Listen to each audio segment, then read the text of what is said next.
Alright, YouTube. Wanted to get this video out, and I know I've said I'm going to try to do better production videos in the future, but just as everything in life got in the way, I do plan on getting a more professional setup and actually getting a P82 tester and get some real numbers and some actual in-depth reviews. But for now, I just wanted to kind of speak about a controller that just came out. Don't see a lot of people uh, with this controller or any real videos about it, but I just wanted to get it out there for people that were interested. And that one is right here, the Machenike F1. Machenike, I think. Kind of came, not out of nowhere. People that knew or know about controllers kind of knew it was coming out. A lot of hype around it. Basically, the gist is 8K polling. According to the numbers, if they're accurate, this is going to be one really fast controller up there with the Ultimate Legend and the Marius board. And then it has some cool features, one of them being the option to swap out the micro switches on the D-pad and the action buttons with any 3-pin micro switch. And that means any switch that you can use on a mouse, basically, you can use, which is pretty cool. Pretty cool feature. It has adjustable TMRs, tension adjustable. Believe they're K-Silver JT16s. Not the best top of the line ones like the JS13 Pros from K-Silver or the new Ginful DS13 Maxes, which are my favorite. Don't get me wrong, JS13 Pros are fantastic, but for me, in my field, the DS13s are pretty top notch. Let's see, it has 4 back buttons, or I'm sorry, it's the 2+2, so it has the 2 back buttons, which are domes. I'll show you here in a minute. And then the top 2 shoulder buttons with an option to add some extenders. So let me open it up for you guys. Comes in this really nice case.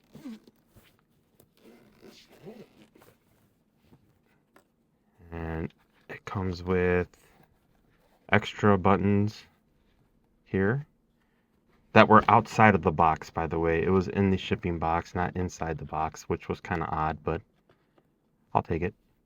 Let me put this back on. Couldn't close the case. All right, so here's the controller.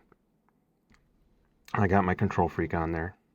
So it comes with these action buttons, and like I said, outside the box, these. No label on them. Kind of more of a cleaner look, I guess. I haven't tried them out yet, but I'm planning to. But overall, this is a very good looking controller. And there were some early reports of some QC issues with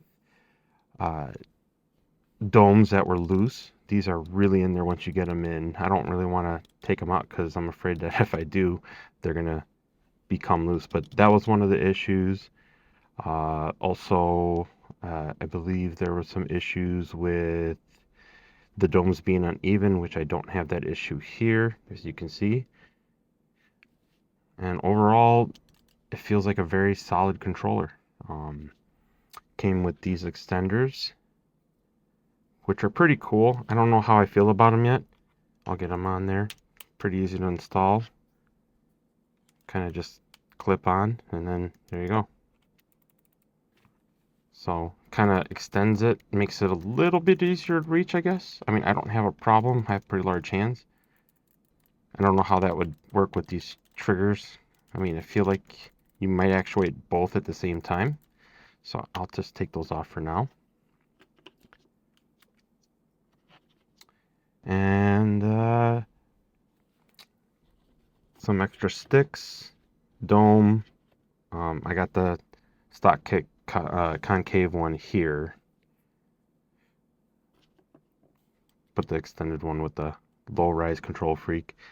And then here are the micro switches, extra pair of micro switches, the brand that come with it, and they're really hard to see. Excuse me, I gotta get in the light here. Rayshaw. Believe they're an optical micro switch, really clicky. As you can see, the 3-pin.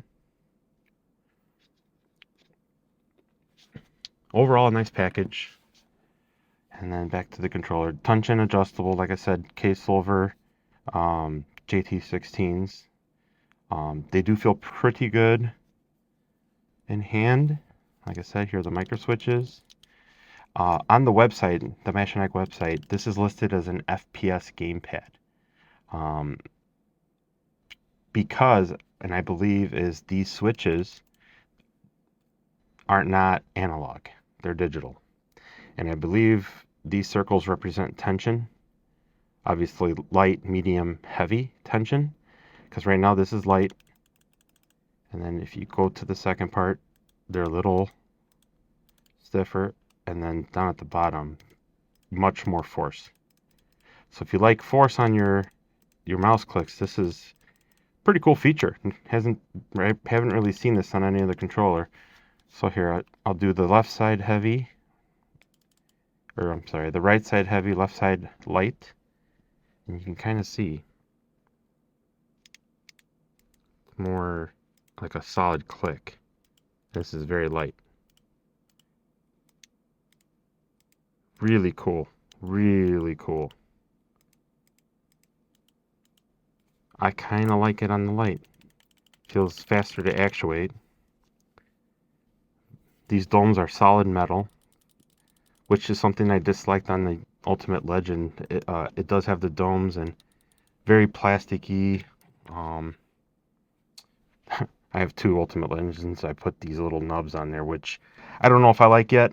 Here's the Ultimate Legend with the plastic nubs, which they're okay. They're okay. As you can see, I got my controller stand, bunch of controller parts everywhere, and just got that the other day. Awesome G7 Pro package. Really cool unboxing experience. And so yeah, very cool controller. I'm very impressed with it so far in gameplay. It's very clicky. Everything feels very positive. And the cool thing is, if you don't like the feel, find your find your own micro switch and put it in there, see how it feels for you. The options there are unlimited. You could put any switch in there, any 3-pin switch, so you can have any force you want. When it comes to micro switches, you can lighten it up, and all the buttons are mechanical, every one of them. So it has the two buttons here, the two buttons on top, and then two programmable ML and MR buttons right here. And then obviously the screen and select or options menu. But very cool. Here, I'll plug it in. Oh, you know what? That one doesn't work. I'll use the cord that it comes with. Oh, one of the other QC issues was the cord going in here and getting real loose. And this, I don't really have an issue with. It's pretty solid in there. And there you go.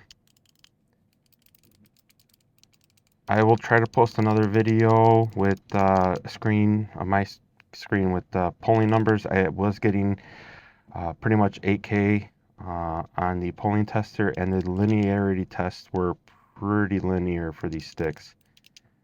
But again, this is a killer controller. It feels very premium. It's very comfortable. Just overall, first impressions, this is an awesome controller. I'm very impressed. I did play some Call of Duty the other day with it, and Battlefield, and I felt like I was playing just fine, and it just felt really good in hand. I haven't messed with the adjustment. This is still stock adjustment, but I'm very impressed. And it just looks very clean. Very clean controller. Grips are good. Like I said, the coolest feature is these buttons. The ability to switch the switches is really cool. I wish the sticks were modular. They're not. Either way, they're good TMRs. The app's really good. You can do 8 to 12-bit resolution and adjust the polling rate. And yeah, these switches just feel fantastic. The trigger switches, the bumpers and the triggers are not replaceable, which is fine because they feel fantastic. It's very cool that you can have light force and then switch it to a much heavier dampening almost. It's much more of a thud, and then you got the what you're used to. So yeah, I will post a follow-up video to this with some in-game testing, and I will be doing an app overview on it, because one thing I've been very disappointed with the UL is this is a great controller. I got DS13 Maxes in it. I do have the JS13 Pros as well. Great controller. Obviously, the latency numbers are fantastic. Feels fantastic. I've been lucky with both my units being pretty solid working units with no issues. But the app support, yes, there's a mobile app and it's okay. But the actual app for PC, it's not there. They are testing it, and there's one in like a beta form, but it's just, I wish there was just more options, because the mobile app can get a little funky on you, and to upgrade the firmware on these is kind of a pain. I mean, I've done it multiple times already with both units, and it's not an issue, but for the consumer, it's not that easy, and it's kind of a tedious process if you don't know what you're doing. But other than that, this is top tier. The Rainbow 3 is one of my favorite controllers right now for FPSs. I really love this controller. Everything about this controller feels awesome. But that one, off the bat, has got my attention. This thing, it just feels awesome in the hand. Very comfortable. Very, very, very, very comfortable. So yeah, that will be it. I will post more videos soon. Talk to you later.